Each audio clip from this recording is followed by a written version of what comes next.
ہیں اور دنیا کے کئی ممالک میں اس کی مثالیں ملتی ہیں۔ بین الاقوامی معاہدے کسی مسلح تنازع میں ہلاک ہونے والوں کی لاشوں سے برتاؤ سے متعلق فریقین پر قانونی اور اخلاقی ذمہ داریاں عائد کرتے ہیں۔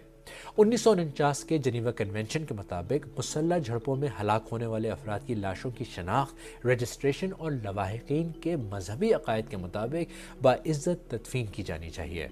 ہم نے اس پر لیگل ایکسپرٹ سے بات کی اور ان کے مطابق بلوچستان میں جو ہو رہا ہے وہ نان انٹرنیشنل آرمڈ کانفلکٹ کے زمرے میں آتا ہے۔ اگر اسے ایک باقاعدہ جنگ بھی سمجھا جائے تو اس صورت میں بھی لڑائی میں شامل دھڑوں کو ہاسٹیلٹی ختم کرنی ہوتی ہے، جس کے بعد ہی پرزنرز آف وار کی واپسی ہوتی ہے، بشمول ان کے جو جنگ میں مارے جائیں۔ ماہرین کے مطابق کیونکہ یہ لڑائی جاری ہے، اس لیے ریاست کی جانب سے لاشوں کو لواحقین کے حوالے نہ کرنا مزید ہاسٹیلٹی کو روکنے کی ایک کوشش ہو سکتی ہے۔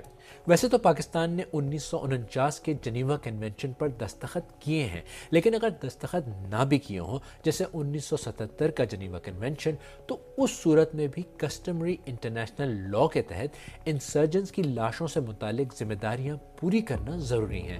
1977 کے جنیوا کنونشن میں کہا گیا ہے کہ جہاں تک ممکن ہو لاشوں کو لواحقین کے حوالے کرنا چاہیے۔ دیکھیے، میں پرٹیکولرلی اس قانون کے بارے میں مجھے نہیں پتا جس کا آپ ذکر کر رہے ہیں، لیکن اقوام متحدہ کے قوانین وہاں لگتے ہیں جب دو ملک آپس میں لڑ رہے ہوں۔ یہ سمپل پیورلی ایک ٹیررزم ہے، اور ٹیررزم جو ہے اس کو اگر آپ اورنجز اور ایپلز کا کمپیریزن سٹارٹ کر دیں تو یہ مناسب بات ہے۔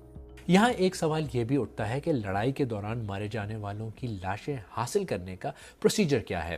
لواحقین کو کس پروسیس سے گزرنا پڑتا ہے؟ چاہے بعد میں ریاست انہیں لاشیں دینے سے انکار کر دے، لیکن قانونی پروسیس کیا ہے؟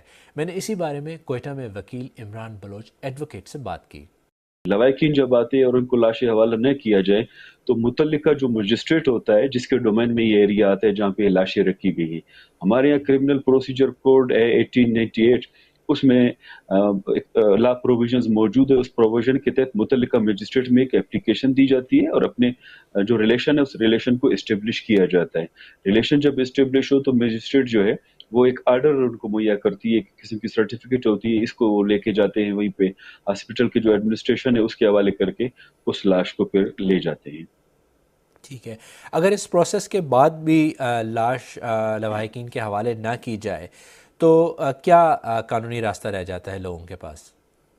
قانون کا بنیادی طور پہ یہ کہ سیکشن 176 سی آر پی سی اور سیکشن 174 ہے۔ 74 میں وہ پوائنٹس بتائے گئے ہیں کہ کون کون سے لاش یا ایشوز جو ہے وہ اس سیکشن کے ڈومین میں آتے ہیں۔